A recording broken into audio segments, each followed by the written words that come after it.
Então, a ideia dessa aula de hoje é passar para vocês o que é, ou o que são, ou como a gente faz realidade virtual. Quando a gente fala de realidade virtual, a gente fala de uma coisa interativa, ok?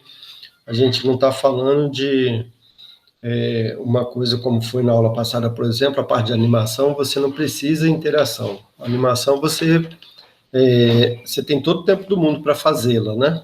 Claro, ela vai rodar em tempo real também, ela vai ter que ser, na hora que começar a executar, não vai poder parar, né?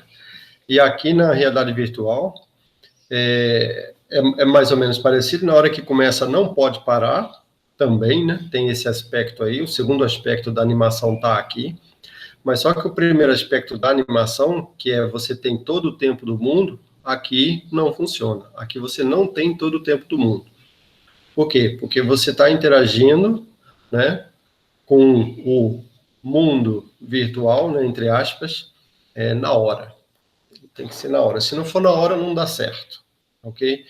Então aí começa a surgir muitos problemas. Então os problemas de sistemas de tempo real aí são muito explorados aqui dentro da área de realidade virtual. Então a gente vai dar uma passada rápida, né, pelo tema, para que vocês tenham uma noção aí do que significa, né, e do que é, e das várias faces aí da realidade virtual. A gente fala em realidade aumentada, realidade mista, virtualidade aumentada, e assim vai, né? Tem vários termos que às vezes são meio confusos dentro da realidade virtual, ok? Realidade virtual, eu diria que é o codinome, né, que engloba todos esses termos aí embaixo dele, a grande área, né, como a gente tem dentro de animação algumas coisas, a gente tem aqui também realidade virtual. Então, realidade virtual por si só seria uma disciplina completa, né, ok? Eu acho que o departamento de informática, de quando em quando, eles oferecem uma disciplina nessa linha lá, tá? Então, por isso que eu estou dizendo que aqui eu só vou tentar passar, né, o básico para vocês. Aqueles que tiverem interesse, depois dar uma procurada melhor aí nas coisas. Então, a gente vai falar do que é realidade virtual, dos dispositivos, né? A gente precisa de dispositivos para fazer realidade virtual, tanto de entrada quanto de saída. Vamos falar de realidade virtual aumentada, virtualidade aumentada e algumas aplicações no final, ok? Então, o que é realidade virtual? O que você entende por realidade aumentada? São perguntas que a gente está colocando aqui que eu espero que vocês vão conseguir responder essas perguntas lá no final. Qual a diferença básica entre realidade virtual imersiva e não imersiva, né? A gente tem esse termo também. O que é realidade mista? Como é que seria o ciclo para fazer realidade virtual? O que é latência e por que essa tal de latência é um dos pontos chaves? Explicar por que uma pessoa pode sentir náuseas. A latência, ela explica, de certa maneira, isso também, né? Você ficar com óculos cardboard o dia todo. Deixa eu botar um.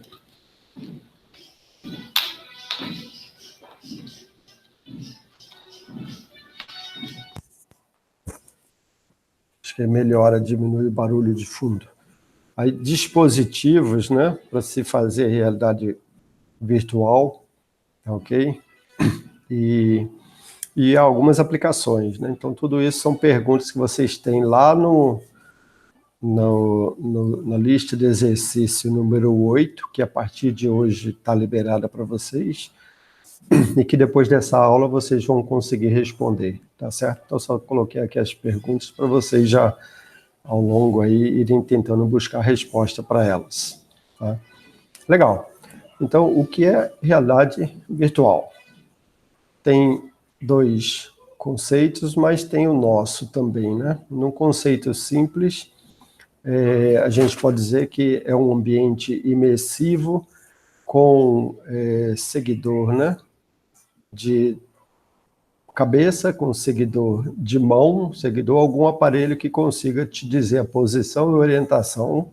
A gente fala em seguir, posição e orientação, tanto da cabeça quanto da mão. Então, se eu souber onde é que está a mão do cara e qual a orientação, e souber onde é que está a cabeça do cara, o físico, né, que está por detrás aqui do computador, e conseguir jogar isso como entrada para o computador, né, eu consigo enganar ele, digamos assim, ok? Então, existem dispositivos que são usados aí. Então, isso seria uma definição simples. Numa definição mais global, que o pessoal costumava chamar antigamente, eles diziam que a realidade virtual é a computação gráfica interativa. Então, pense em todas essas técnicas de computação gráfica que vocês viram até a aula de hoje, até a aula de 2 aulas atrás, né? E junta elas tudo e tenta usar elas de modo interativo. Quer dizer, você vai precisar de computação gráfica para fazer realidade virtual. É isso que essa definição mais global aqui está dizendo para a gente, né? Numa definição, digamos, nossa aqui, né, que a gente pode dizer, eu diria que realidade virtual é um sistema imersivo interativo. Pô, tem 2 palavras aí, interação e imersão. Imersão significa você se joga, né? É como quando você dá um mergulho, você sai desse mundo aqui, onde você respira o ar, né? E você entra no mundo aquático. Claro, se você não tiver equipamentos adequados, você provavelmente vai morrer afogado lá no mundo aquático, né? Ok? Mas se você tiver um tubo de mergulho com uma máscara e um snorkel e oxigênio, né, para poder chegar na sua máscara e você respirar, você consegue sobreviver lá dentro, ok? Então imagina isso no sistema de computador, é você sair desse ambiente que você está aqui do lado de fora e entrar no ambiente do computador, né? Algo parecido com Matrix. Se algum de vocês assistiu Matrix, Matrix ela dá a definição, né, de um sistema completamente imersivo e interativo, né? Apesar de ser ficção, mas a gente pode pensar no filme aí, Matrix como sendo uma definição bem completa do que seria realidade virtual, ok? Legal. Então, a coisa principal para se fazer realidade virtual é preencher a mente do indivíduo para ele pensar que aquilo que ele está vendo, né, ou aquilo que ele está sentindo, né, a gente tem 5 sentidos. Se eu conseguir produzir as entradas para esses 5 dispositivos de sensores aí que a gente tem, que o ser humano tem, né, eu vou estar conseguindo tirar ele do mundo real e colocar ele no mundo que eu quiser, né, ok? Então, já tinha uma frase lá do Jaron Lanier, desde o princípio, que o pessoal de realidade virtual gosta muito de usar ela, que é: a mente tem o estranho desejo de acreditar que o mundo percebido é real. De fato, né? O que a gente vem vendo nas aulas de computação gráfica até hoje é que tudo que se faz em computação gráfica é muito aproximado. E eu até tenho elogiado isso como uma maneira, se a gente não fizer isso, a gente não consegue fazer computação gráfica. Então, no final, a gente acaba ficando com uma coisa muito pobre, mas que o ser humano acaba entendendo aquilo para ele, ele tem esse desejo, né, de acreditar que aquilo é real, ok? Então, a realidade virtual, ela começa a entrar por aí, por esse lado aí do ser humano. Tá? Então, o que eu precisaria aí? Primeira coisa, a gente quer sentir a ilusão, a noção, né, de profundidade. Tá? Então, para isso, eu precisaria de um sistema que a gente chama de estéreo, né? Estéreo, a gente tem 2 maneiras de fazer isso. Uma, se eu fechar um dos olhos, né, e mover a minha cabeça, eu consigo sentir o que está mais perto e o que está mais longe. E a outra maneira é ter 2 dispositivos para enxergar o mundo. Então, eu precisaria de 2 câmeras, ok? Para isso. Tá? E aí vem toda essa história aí dos filmes, né? 3D, não sei o quê, para aumentar a ilusão aí do cinema, né? Eles exploraram isso de uma maneira bem legal, ok? E a gente tem ainda também a noção de profundidade quando os objetos se movem, né? Bom, aí tem o que a gente chama de acomodação, o foco, né? Quando você foca num lugar mais longe ou mais próximo, o seu cérebro consegue perceber se o objeto está mais longe ou mais perto de você também, né? E também usando textura, né? Tem algumas maneiras aí de você jogar essa ilusão de profundidade, e tem todo o formalismo por detrás de cada uma dessas aí, tem toda uma parte matemática aí para representação delas, né? Então, você, para começar a fazer realidade virtual, teria primeiramente passar por isso aí, né? Seria uma pré-requisito, digamos assim. Então, preencher a mente é o quê? Em se tratando do ambiente virtual, eu teria que pegar se eu conseguir pegar um ambiente, né, no objeto, e mover pegar um objeto lá dentro do meu ambiente, mover ele de um lugar para o outro, em suma, isso aí seria uma tarefa tão complexa, né, de se fazer, mas isso me representaria, se eu conseguir enganar uma pessoa ao ponto de ela pensar que está fazendo isso, né, eu conseguiria dizer que meu sistema é ótimo fazendo isso, ok? Então, primeira coisa é levar a mão, né? Quando eu levo a mão, obviamente, eu preciso de algum dispositivo que me diga a posição que minha mão está. Então, se eu levo a minha mão real, a minha mão virtual, ela tem que se mover também. Eu teria que capturar onde é que eu estou no real para poder passar para o virtual. Se à medida que você move a sua mão real, né, a sua mão virtual também se mover, você vai acreditar que aquela mão virtual, ela é sua. Então, de fato, eu não sei se vocês já ouviram falar do professor Miguel Nicoleles. Ele é professor da Universidade de Duke e criou aqui em Natal o que a gente chama de Instituto do Cérebro. Na UFRN a gente tinha uma parceria antigamente, depois a UFRN quebrou a parceria com ele, mas a gente tem um Instituto de Neurociência, né? Desculpa, o dele é de Neurociência, o nosso é Instituto do Cérebro. Então, lá no Instituto de Neurociência, eles faziam uns experimentos com os macaquinhos, que eles botavam um dispositivo se movendo à medida que o macaco movia o braço também. Então, quando esse dispositivo se movia para uma determinada posição e o macaco também movia a mão dele, né, para essa determinada posição, eles davam uma recompensa para o macaco. Tá? E eles, depois, enquanto isso, eles capturavam o impulso cerebral desse macaquinho. Claro, para capturar o impulso cerebral tinha que botar um dispositivo na cabeça do bichinho, né? Então, o macaco, todos eles morreram, todos eles acabam morrendo. Mas, fora essa parte aí né, tirando isso daí, o que eles conseguiram fazer é capturar o estímulo cerebral. E depois de um determinado tempo, aquele estímulo que o macaquinho tinha para levar o braço, ele passou a ser, ele era comandado, né, pelo cérebro. Aí o macaco, numa certa hora, nem precisava mais levar o braço, só com a cabeça dele ele pensava aqui e ele conseguia mover aquele dispositivo virtual, o braço virtual, né, para determinada posição. E aí o braço do macaco ficava solto ao lado. Os caras, olha que legal, né? Ele não precisa mais do braço para poder sobreviver, para poder ganhar o suco que ele queria ganhar, né? Que era isso que era o objetivo dele. Toda vez que ele queria suco, ele chegava com a cabeça aqui, né? É claro, tinha um monte de fio saindo da cabeça dele que levava lá para o computador e que fazia o virtual se mover, né? Ele passou a ter domínio completo do virtual. Então, veja bem, a mente dele passou a preencher, né? Passou a ser preenchida com aquele objeto virtual, ok?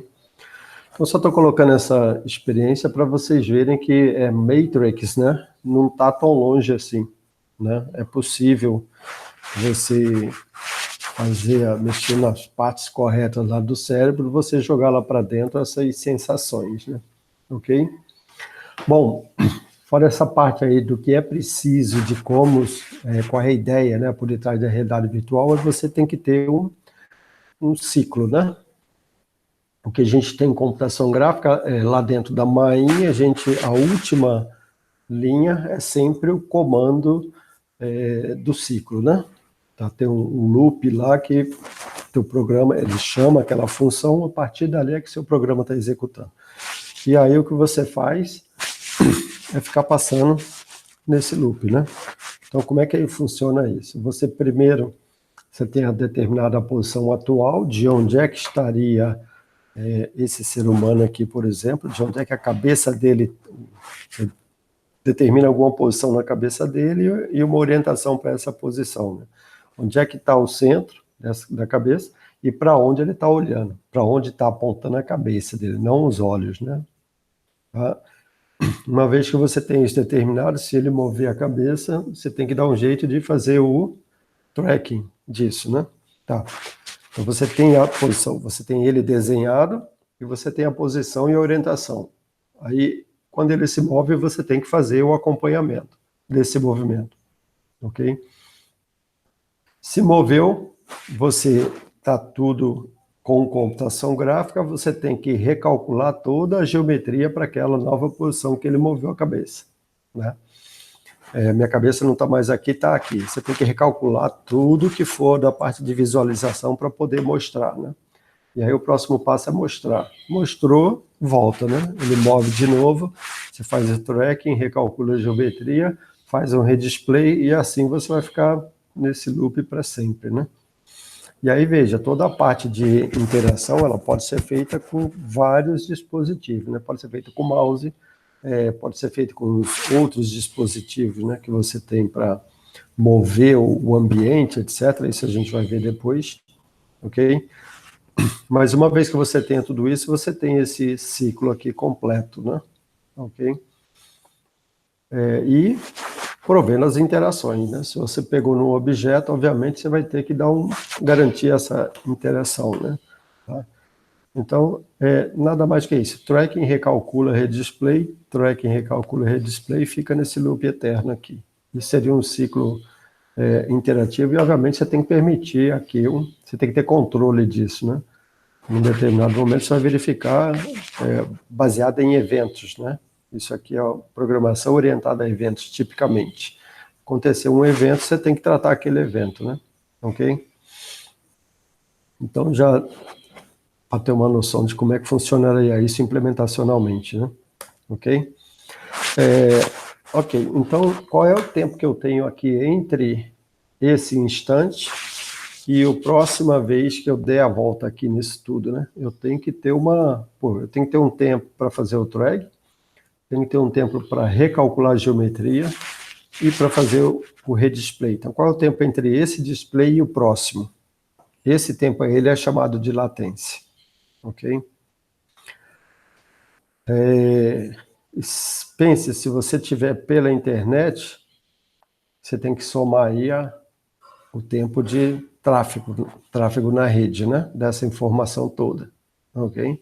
Mas se você tiver local, então por isso que normalmente realidade virtual você faz localmente, né? Se bem que você tem joguinhos hoje que pela internet que você já consegue também. Tá? Legal. Então, se você tiver uma latência baixa, você provavelmente vai ter sucesso aí no seu sistema de realidade virtual. Significa, se o tempo entre esse momento de visualização e o próximo for bem pequenininho, né? Você não vai ter problemas, ok? Normalmente, esse tempo, ele é no máximo, né? No máximo, você pode permitir que ele seja 50 milissegundos. A partir de 50 milissegundos vai dar 20 quadros, né? Por segundo. Se conseguir renderizar 20 quadros por segundo. Então, veja, 20 vezes no segundo, você tem que recalcular toda aquela parte que está no meio, né? Para poder manter, e tem que ver as coisas de interatividade ainda aí no meio, né? Se você passar disso aí, baixar de 20 quadros, passar de 50 milissegundos, né? Baixar de 20 quadros por segundo, provavelmente você vai fazer o cara sentir náusea, ok? Por que você sente náusea?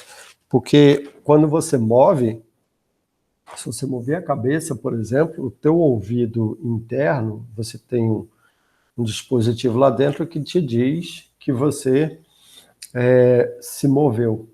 Tá? Só que o que você está enxergando aqui, no seu óculos, você provavelmente vai estar de óculos, vai estar dizendo que você ainda está numa posição anterior, né? Você já está muito mais à frente, só que você está enxergando uma coisa que está lá atrás. Você tem essa mesma sensação, eu acho que algum de vocês já deve ter tido isso, quando você está numa rodoviária, por exemplo, que você está sentado no ônibus ali, e você tem um ônibus do lado do seu, aí de repente você pensa que o seu ônibus está andando para frente, né? O que é pior. Aí quando você se dá conta é porque o ônibus do lado ele está saindo, né? Ele saiu antes do seu. Não sei se acho que algum de vocês já teve essa sensação. Então, você está sendo informado pelo seu olho, né, que você está se movendo, só que seu ouvido interno está dizendo que você está parado. E aí, às vezes, você, né, sente essa... Ok? É algo mais ou menos similar com isso, que você vai sentir. Então, se você não tiver baixa latência, né? Tá? Normalmente, no mínimo 30 frames. Hoje em dia, a gente está requisitando 30 quadros, né? Com 20, eles começaram a criar alguns óculos e aí o que se tem é um resultado que as pessoas ainda ficam com náusea.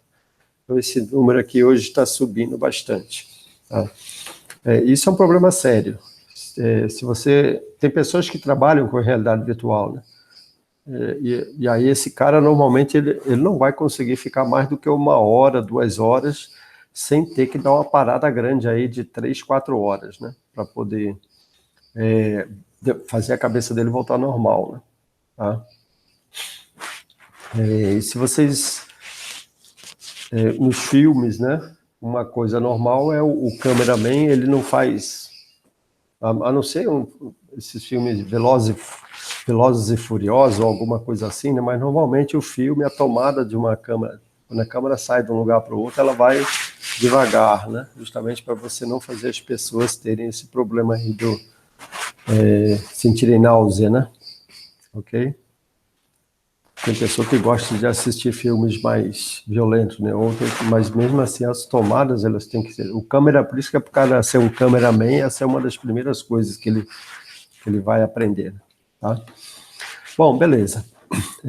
Tendo essa noção básica aí do que de como se faz, né? De como se preenche a mente, a gente precisa aí de dispositivos. Eu preciso de saber onde é que está a mão e onde é que está a cabeça do cara, né? Em todo momento. Saber onde é que está a mão é saber a orientação dela e a posição. Se eu tiver tudo isso para os dedos, melhor ainda, né? Mas, normalmente, quando eu falo aí mão, eu estou falando a grosso modo, né? Tá, vamos entender assim.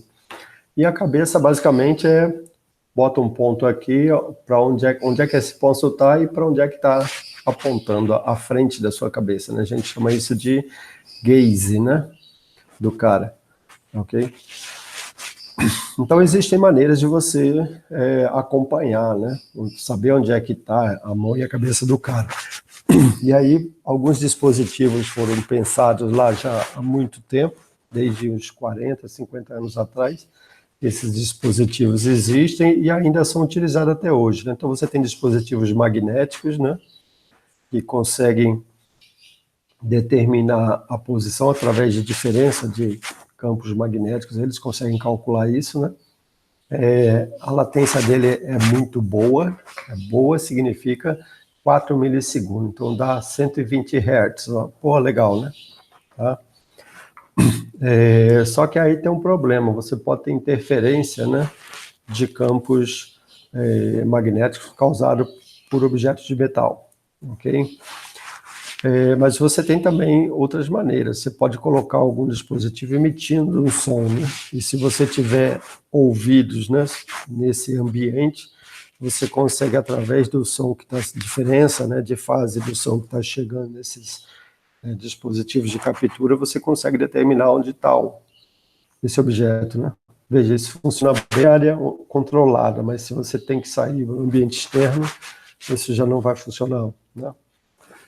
Aí você tem meios óticos também para fazer isso, né? Óticos, hoje em dia, tem uma série de maneiras de fazer. Um deles, por exemplo, é um dispositivo chamado Vicon.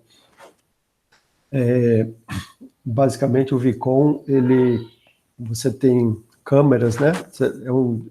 É um aparato grande assim, é do tamanho de uma sala de, sei lá, 3 por 4 metros, e você coloca esse aparato ali dentro e ele tem câmeras que conseguem capturar a posição onde é que se encontram LEDs. Né? Lembra quando eu falei na aula passada que você tem um dispositivo de captura de movimento, né? Tá? Então, justamente esse dispositivo que eu estou falando agora, esse dispositivo ele pode ser usado aqui também para fazer realidade virtual. Então, esse é um dos mais comuns, é caro um dispositivo desse, né? Mas se você colocar uma pessoa ali dentro, você tem condições de seguir, de saber onde é que essa pessoa está e onde é que a cabeça dela está olhando, onde é que está cada junta dos braços e das pernas dela, né? Você tem condições de seguir essa pessoa o tempo todo. Okay? Isso seria um exemplo aí de câmera, né? De um dispositivo baseado em câmera. Nesse caso aí são câmeras infravermelho, né? Tá? Mas dois exemplos aqui um pouco mais antigos.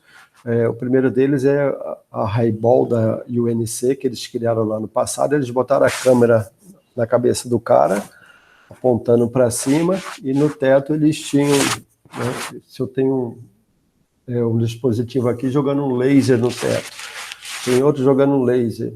Se eu souber de onde é que esse laser está saindo, eu consigo, né? Pegando a imagem desses caras, saber a minha posição aqui através dessa câmera. A câmera pegando lá nesse caso, a câmera ela tem que capturar, né, esses LEDzinhos que estão apontados lá do teto também. Ok? É isso aí. Esse primeiro foi experimental, mas não sei se virou comercial hoje em dia. Talvez tem alguém que utiliza algo parecido, né? Mas a gente aqui na universidade utilizou um outro, onde a gente tinha câmeras no teto. A gente botou as câmeras lá em cima do teto e quando as pessoas passavam com obviamente aí tinha que ter alguma coisa para marcar, né? Então, quando as pessoas passavam embaixo, a gente conseguia determinar a posição da pessoa, pegando aí essas características, né, e extraindo pela projeção, a gente conseguia saber onde é que ela estava no solo, ok? Isso também é utilizado no futebol de robô. No futebol de robô, eles têm uma câmera em cima, pegando o campo lá embaixo. Como o robô está sempre numa mesma posição e cada um dos robôs tem uma marcação diferente, você consegue pegar, existe já um sistema prontinho para isso, você consegue pegar e definir onde é que está a posição de cada um dos robôs aí dentro do campo de futebol, né? Se vocês forem no laboratório lá de robótica, vocês vão ver um exemplo desse aí, instalado lá. Professor Pablo e professor Adelardo, que são os coordenadores lá. Ok? Então, assim, esse segundo é tranquilo, né? Só tem um problema. E eu acho que o mundo está caminhando para isso. Hoje em dia você tem câmera instalada em tudo quanto é parte aí da cidade, né? Se o cara rouba aqui, você consegue seguir o carro dele, saber onde é que ele foi parar, não sei o quê, né? Seria algo similar a isso, né? O segundo modelo. Veja, é diferente do primeiro. No primeiro, a câmera está no cara, né? O segundo, não. A câmera estaria lá no teto, ok? Então, isso aí seria uma maneira de você seguir a cabeça ou a mão, né? Ou qualquer parte aí do corpo do cara. Ok? Existem outros modelos também. Tem iniciais, né? Inicial você usa uma IMO, unidade Inertial Mass Unit. Você consegue determinar, né, a diferença de se você se move. Todo celular de vocês aí tem hoje em dia uma IMO instalada, né? Ok? Só que aí tem um problema, que você não consegue. Você consegue pegar a diferença de ângulo, né? Então, quando você se move, aí você tem um outro dispositivo que consegue determinar por acelerar. Você tem que utilizar um acelerômetro, né? Para determinar se você se moveu ou não. Então, isso aí tem um erro, né? Então, depois de algum tempo, esses dispositivos, normalmente, eles se perdem. Então, seria mais para você dar uma resposta de curto prazo, ali, de momento. De qualquer maneira, você precisaria de algo absoluto para determinar a sua posição e aceleração de tempos em tempos, né? Ok? Sua posição absoluta. E a partir de tendo essa, você deixa algum tempo com essa unidade inicial aí, e depois, quando você já tem um erro, você novamente recalcula a posição absoluta. E assim vai, né? Ok? Você tem modelos híbridos também, né? O InterSense é um óculos, né? É um desses modelos. A gente até tinha um aqui na Talnet, eu acho que deve ter lá um óculos. Você já tem a parte do display, né? Aqui nos olhos, e você tem em cima dele instalado um modelo inicial, que também tem uma parte, se você quiser botar uma câmerazinha para pegar no teto, né? Tá? E aí a gente pode dizer que seria alguma coisa híbrida, né? Entre eles. E eu lembro na época a gente pagou $2.700 no óculosinhos desse, que vinha com um head tracking, né? Que a gente chama, ok? Aqui o modelozinho lá da UNC, tem uma câmera, né? Que o cara só tem problema de ter que ficar com esse negócio na cabeça aqui apontando para cima, né? Essas câmeras, elas não eram, na época que foram criadas, não eram nada pequenininhas, então o peso dela é bem grandinho, né? Então, ok? Mas ela conseguia capturar LEDs que ficavam lá no teto, né? E conseguia se determinar a posição. Muito rápido, né? Bom, para determinar a posição da mão, ou para mover, né? Para enganar, pensar que você está... Sabe onde é que está a sua mão? Eu acho que a tecnologia mais primitiva aí seria mesmo o mouse, né? Mover o mouse aqui, você sem querer, é como se você estivesse colocando a sua mão, né? Eu quero isso aqui, né? Sabendo que você tem um touchscreen, mas se você quer mover alguma coisa na tela, você pensa logo no mouse, né? Ok? Existem outros, existem estiletes, né? Coisas baseadas em canetas para você desenhar. Tem joystick também, né? Usando joystick lá, que hoje em dia é mais para joguinhos mesmo, o joystick meio que caiu da moda, né? Ok? Mas o pessoal criou alguns dispositivos, como por exemplo esse Wand aqui. Esse Wand, ele é uma haste, basicamente, aqui, né? E você tem o dispositivo nessa haste aqui por dentro, você pode esticar, né? Trazer ela de volta, para cima, para baixo, para a esquerda, para a direita. Então, com isso, você consegue reproduzir, usando essa haste aqui, os movimentos que, por exemplo, você gostaria que sei lá, o seu avião, o seu objeto que está lá dentro do mundo, né, fizesse. Suba, desça, e aí, para completar isso, para não ter só os movimentos, eles colocaram os comandozinhos também na ponta desse dispositivo aqui. Então, você consegue aí, por exemplo, aperta o botão da esquerda, você está só movendo, se move, né? Um braço robótico virtual. Aí agora aperta o botão direito, você vai abrir a garra, aperta o botão do meio, você vai pegar um objeto, aperta o botão da esquerda, você vai trazer o objeto junto com o dispositivo, com a sua mão, né? Ok? Então, se você reproduzir a sua mão ali dentro, você está com a sensação de force feedback dada pelo dispositivo, você vai pensar que você está realmente pegando, né, o objeto lá no mundo, ok? Quer dizer, isso aqui é como um carro, é como dirigir, né? Depois de 20, 30 anos dirigindo, o carro passa a fazer parte de você. O carro, na verdade, é uma extensão sua, né? Então, isso aqui passa a ser uma extensão do seu braço. Você passa a entender que isso aqui faz parte de você. Ok? Depois de você trabalhar muito com ele, né? Então, isso aqui foi um dispositivo criado lá atrás que ainda hoje tem adaptações aí e são utilizados, né? Mundo afora, tá? Para você, isso aqui é parte do braço, né? tá? Existem também as luvas de dados, né, que a gente chama. A gente, inclusive, tem uma que foi desenvolvida aqui, a gente tem uma patente dessa luva aqui, depositada no INPI. Essa aqui, no caso, esse aqui é o professor Rumenig Dantas, ele é da Escola de Ciência e Tecnologia e foi aluno nosso aqui na Natalnet. E depois que ele terminou o doutorado, ele começou a trabalhar com essa parte de luvas de dados, né? E juntamente com o professor Aroca, que também foi aluno nosso, a gente desenvolveu esse dispositivo.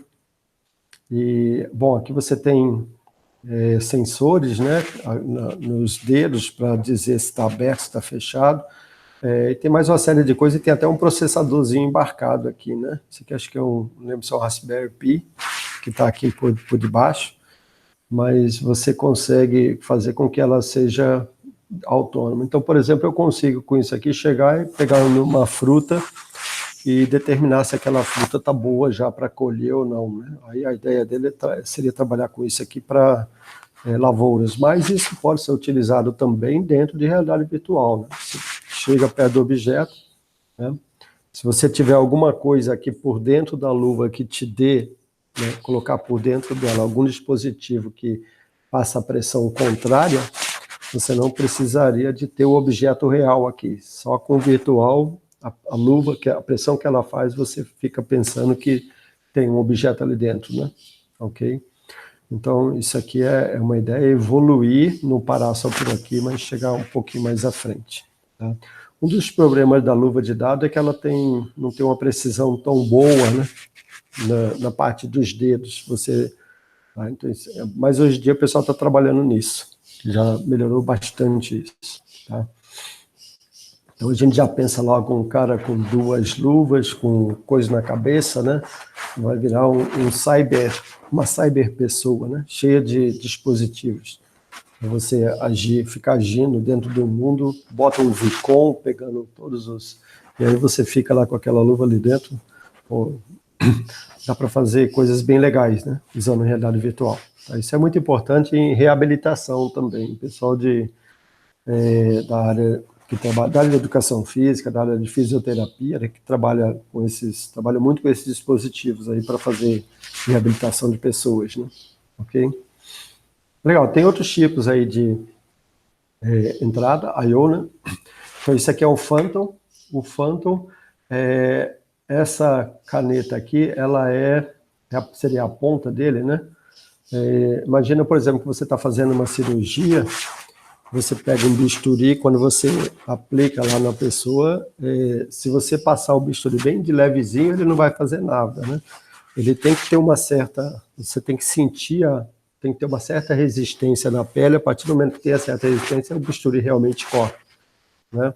Então, esse Phantom aqui, você consegue ter essa noção de force feedback, né, que a gente chama, ok?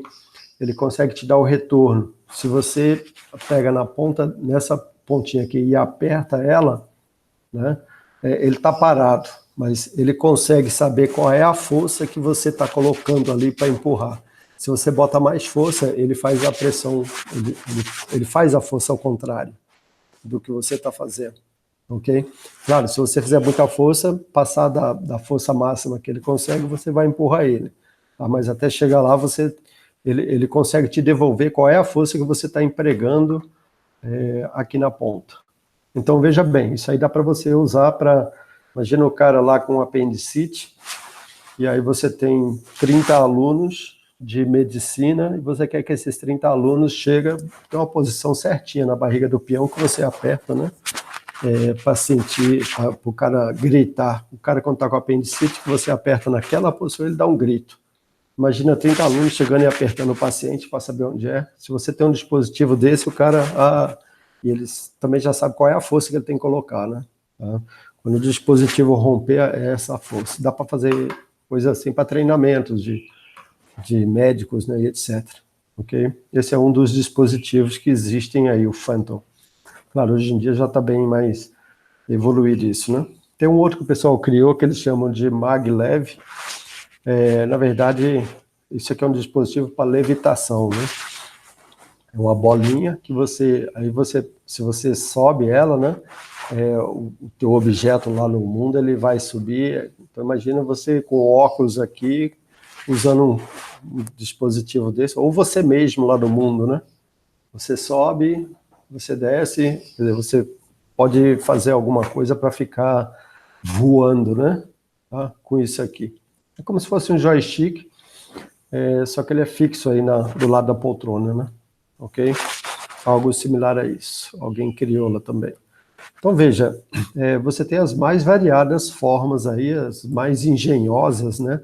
Maneiras de você poder entrar com saber posição, saber onde é que entra, né? Eu acho que no limite você teria que pegar tudo que for possível, né? Inclusive respiração, gesto, né? Qual é a fisionomia do cara, se o cara está triste, se o cara está alegre, tá? Tudo que você conseguir pegar é útil para o sistema de realidade virtual que você queira construir, né? Para você ter interação com o mundo que você está criando, ok? Então aí alguém propôs, precisa de gesto, voz, de saber o eixo visual do cara, respiração, pulso, pressão sanguínea, até atividade elétrica dos músculos, condutância da pele, né? Então o pessoal lá do MIT, por exemplo, começou a tentar pegar isso, né?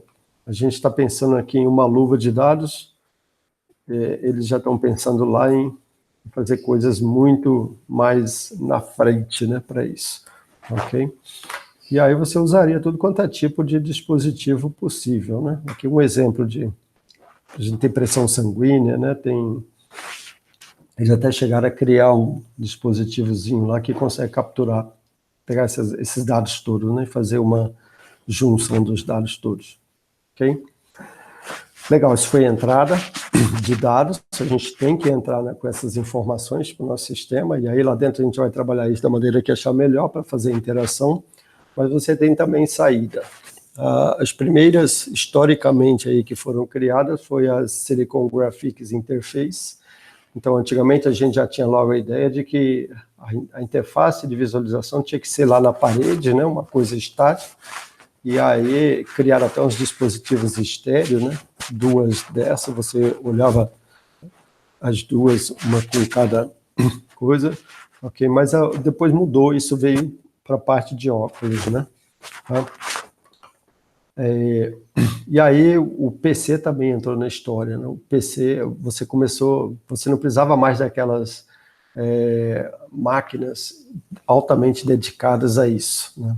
Quando o PC entrou na história, que você conseguia fazer as coisas já com o PC, aí começou a surgir essas coisas que eu passei para vocês aqui, mais simples, né? Tá? A única coisa é que tem que atender uma certa restrição, né? Então você precisa de 30 frames por segundo, se tiver 60, melhor ainda, né? Se você tiver 2 frames, né? Um para cada olho, por exemplo, e lembrando que você tem que ter 2, né? Então seria 120, né? Ou por isso é que o 60 é melhor, que você dá 30 para cada um, ok? A resolução tem que ser a melhor que se possa conseguir, mas hoje em dia ainda tem algo além disso. Se você souber para onde a pupila da pessoa está apontando, e esses óculos mais recentes agora, o da Google acho que a NVIDIA também está lançando um óculos desse, ele já vem com um dispositivo que consegue saber para onde o olho do cara, os dois, né, cada um dos olhos está apontando. Então veja, aí o que esse pessoal faz? Eles renderizam em alta resolução só nessa região em torno do que a gente chama de fóvea, né, que é onde o seu olho está, cada um dos olhos, né, região central da imagem, onde seu olho está olhando. Tá? A região no entorno, você não precisa de tanta resolução. É assim que funcionamos nós, né? Modelo biológico. A gente tem a fóvea lá atrás na retina, e no entorno da fóvea você tem mais... você consegue enxergar mais as coisas coloridas, né? Ok? E na periferia você não tem tanta percepção. O que está no seu entorno aqui você sabe, mas só através da diferença de iluminação, né? É o que você consegue perceber. Então, aí, esses óculos eles já estão vindo. A gente chama isso de uma imagem foveada, esse tipo de imagem. Tá? Claro, se você está transmitindo um filme, se você está vendo um filme, você não sabe onde o olho do cara está apontando. Mas se esse filme está sendo passado aqui nos óculos, você pode colocar, se o cara virou o olho lá dentro do filme para olhar, você renderiza aquela posição onde ele está olhando com mais precisão, né? Ok? Então, essa questão da resolução hoje em dia, ela pode ser até adaptativa, não precisa ser a mesma resolução em todos os pontos da imagem, né? Tá? Antigamente não, a gente pensava que, pô, eu quero 16K, eu quero a minha imagem toda com a melhor resolução possível, né? Isso aqui está mudando um pouquinho hoje em dia já. Aí aqui um exemplo de um óculos, né, virtual que a pessoa está olhando, né, okay, através dele. Tá? Esse óculos aqui, acho que ele permite fazer, não, realidade aumentada permite sim isso. Você consegue também colocar elementos virtuais, né, dentro do que você estaria enxergando aqui, né, ok? Então, esse aqui é um exemplo de um dispositivo a gente chama de head mount, né? Um head mount mais ou menos completo aí. Veja, ele tem que ficar pendurado aí em alguma coisa, né? Você não tem como ter isso aqui independente, de maneira que você possa sair olhando. Então, os head mounts são os mais tradicionais, né? Você tem ele imersivo, você tem ele não imersivo para poder fazer realidade virtual, realidade aumentada, desculpa, como esse aqui, né? Ambiente real, tá? Imagina, se eu estou com um óculos que eu estou enxergando essa cena aqui, ou eu tenho, e aí lá nessas imagens que eu estou enxergando essa cena aqui, ou eu tenho duas câmeras aqui que estão filmando essa cena e jogando nesse óculos. E aí, lá nessas imagens, eu consigo inserir objetos artificiais, né? Nessa hora eu tenho realidade aumentada, ok? Então tem alguns óculos que permitem isso. E outros é só mesmo para imersão, né? Como é o exemplo desse que InterSense que a gente disse que tem. Ele vem tanto com a parte de seguir quanto com os displays, ok? Uma outra maneira de se fazer isso, o pessoal pensou, foi construir o que se chama de CAVE. CAVE é uma sigla, na verdade, a última letra aqui é ambiente, né, de environment. Você fica completamente dentro desse ambiente, tá? Ela é maior do que você, então ela é do tamanho de uma sala, digamos assim, e você projeta nas paredes dessa sala o seu mundo. Normalmente a projeção não é de dentro para fora, ela é de fora para dentro. Quer dizer, então você tem um projetor lá do outro lado que está projetando aqui nessa parede e você está enxergando o que a gente chama de rear projection, né? Está enxergando, ela se torna sensitiva à luz que está vindo do projetor e você consegue enxergar aqui nas 6 paredes, né, contando com o solo, você consegue enxergar o seu mundo ali dentro. Ok? Isso é o que a gente chama de cave. Aí o pessoal resolveu construir uma baby cave, também uma pequenininha, assim, que você fica lá dentro olhando assim ao redor, né? As caves, elas são muito utilizadas para design de carros. O pessoal gosta de mexer e botar os carros lá dentro, não sei o quê, então isso aí... Então, isso acho que eu tenho um exemplo aqui na frente, tá? Mas o mais simples, se você quiser também usar o seu monitor, né? Do seu computador, você também pode usar. Não importa se você está interagindo com o seu monitor, você está fazendo realidade virtual, né? Ok? Claro, você vai perder aí a sensação de imersão, né, no seu mundo, ok? Lembrando que para fazer o estéreo, você tem que ter uma imagem diferente para cada olho, né? E aí existe toda uma só isso aqui, pois essa parte de estéreo seria uma outra disciplina. Visão estéreo, onde você pega desde lá da parte do cérebro, né, como é que isso ocorre lá dentro, para até chegar nas técnicas hoje em dia. Você tem o mais comum aí no cinema é você ter o óculos polarizado, né? Que cada um pega ele polariza o que vem. Na verdade, você joga tudo junto, mas ele consegue separar, jogar fora o que é do olho esquerdo e o outro joga fora o que é do olho direito. Então, aí cada olho fica trocado e você consegue ter a sensação de profundidade usando os óculos, né? Tem também o Red Blue, né? 2 cores, você projeta a imagem em 2 cores e eles conseguem separar. Jogam um para uma parte, outro para outra parte do cérebro. Um para cada olho, né, na verdade. Ok? Não vou entrar nos detalhes, né? Aqui um exemplo de estéreo, quer dizer, tem que renderizar 2 quadros, não tem jeito. Se vocês colocarem o olho de vocês, a mão na frente da cabeça, aqueles que tiverem a mais ou menos, sei lá, uns 10 centímetros, e olhar para o seu dedo,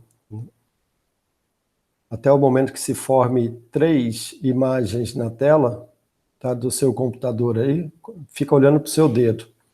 A terceira imagem, vocês vão perceber que ela está com noção de profundidade, ok? Então, se vocês estão na frente do computador, coloque veja aí se vocês conseguem isso. Colocar a mão, o dedo, né, na frente dos seus 2 olhos e fica olhando para o seu dedo.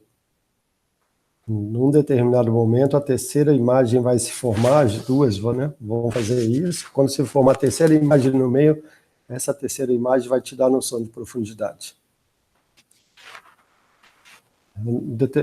Depois que você se acostuma, você pode até tirar o seu dedo e você fica olhando a imagem do meio em 3D.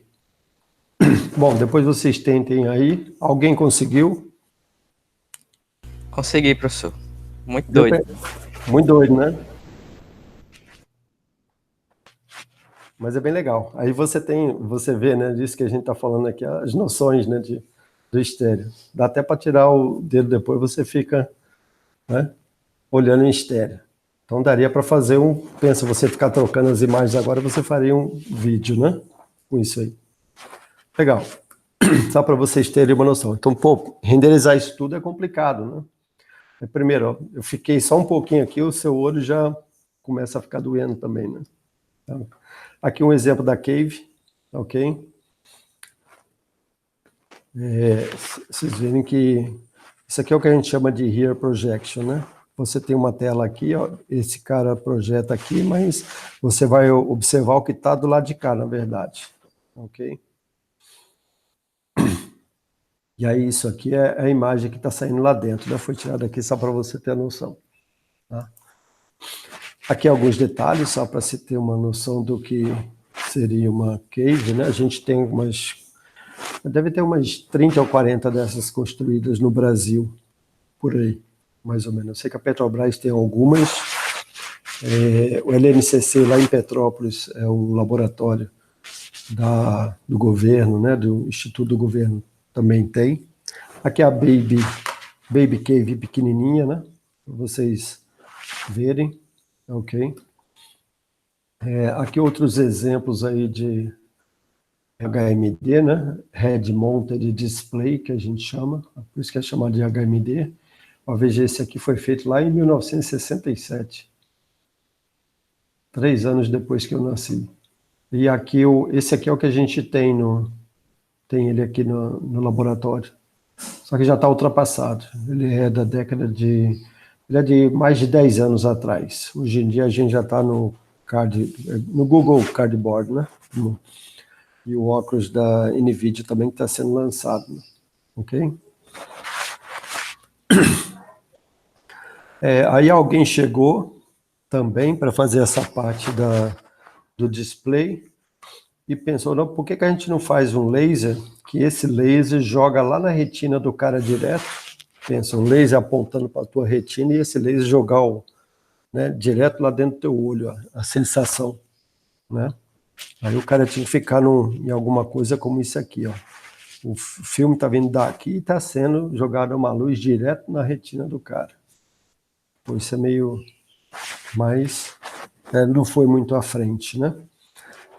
Bom, aí a gente viu as principais coisas de realidade virtual, de entrada e saída, né? E tem aí que fazer uma diferenciação entre essas coisas que o pessoal chama de realidade aumentada. O que é realidade aumentada? É exatamente isso aqui. Você tem uma cena real e você vai colocar um objeto virtual lá dentro, né? Ok?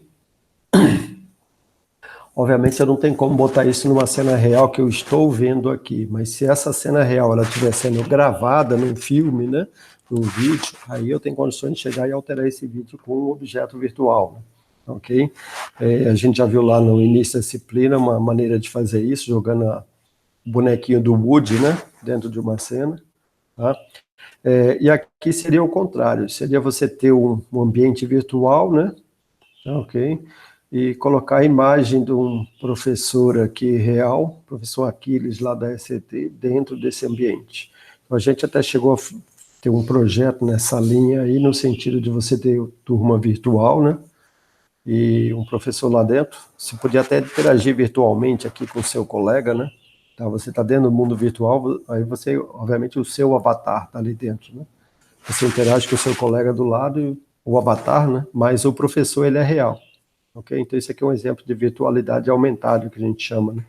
Você está com o virtual, você joga o real ali dentro, o vídeo do cara, né? E aqui também é vídeo, ok? Lembrando. Mas por isso que a gente fala real, porque é um vídeo que foi feito de alguma coisa que existe, né? É mais ou menos esse o conceito.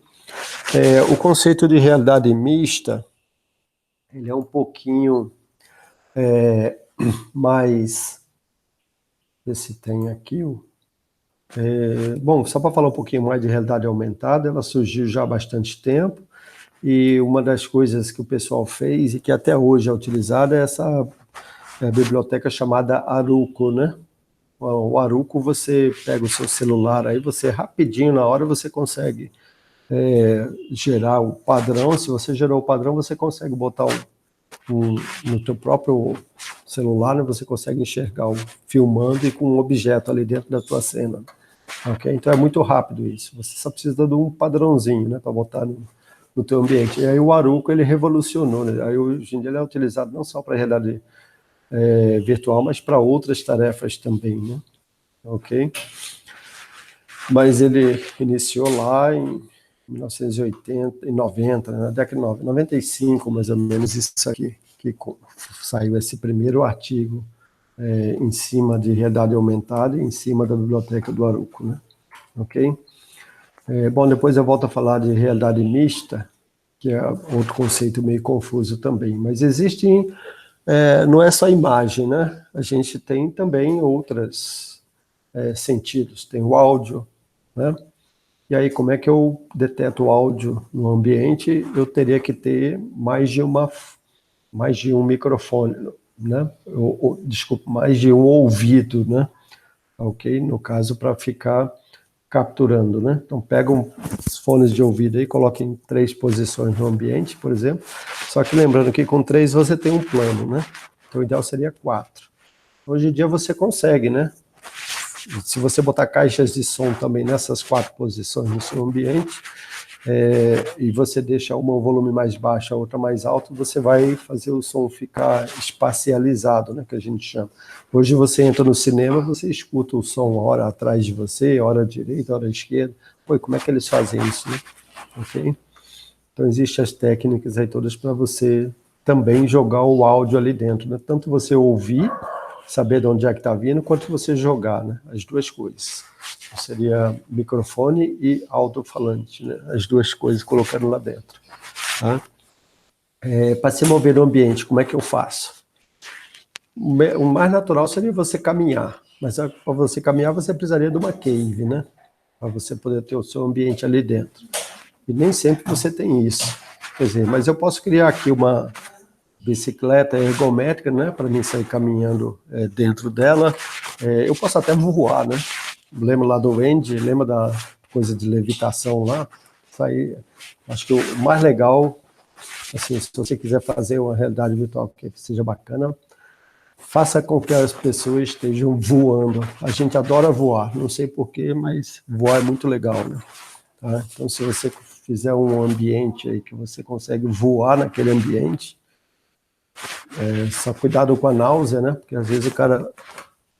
Mas aí, maneira como você vai fazer isso ok? Se alguém for trabalhar com isso. Tá, aí chega nos ambientes virtuais compartilhados. A ideia de um ambiente virtual compartilhado é você ter os avatares lá dentro, né? Então, cada um desses aqui está representando uma pessoa que está num lugar diferente do mundo, por exemplo. E esses avatares iriam, sei lá, no caso aqui, me parece uma cirurgia, né? Ok? Aí pode ser um professor aqui, né, ensinando os alunos né, a operar ali dentro. Ok? Mas a ideia do ambiente virtual compartilhado é isso, é você permitir com que pessoas de várias partes diferentes do mundo possam estar ali dentro do ambiente. Veja, isso só é factível usando internet, né? Então, imagina um jogo do Brasil, você colocar o cara lá no estádio, do lado dele um outro cara, não sei o quê, né? Se você pegar o jogo real, né, conseguir capturar todos os elementos do jogo real e botar no virtual, pois seria legal, né? Você consegue ter muito mais do que a capacidade do estádio aí, assistindo o jogo em tempo real. E outra coisa, se você gritar aqui no teu ambiente, o cara do lado vai ouvir, todo mundo começa a gritar junto e você joga para a rede, né? Ok? Então, aí você fica com a ideia de ambiente, o que a gente chama de ambiente virtual compartilhado massivo, ou seja, com muita gente lá nesse ambiente, né? Aí, nesse caso, os ambientes multiusuários, que a gente chama, né, não são uma coisa tão simples de se desenvolver. Isso ainda é um problema, porque você não tem banda passante, né? Ok? Você pode, inclusive, fazer interação entre os ambientes, né? Entre as pessoas dentro do ambiente, entre os avatares, né? Você tem várias aplicações de realidade virtual, demais, é o que mais tem hoje em dia, e o pessoal está usando muito hoje em dia para psicoterapia, né?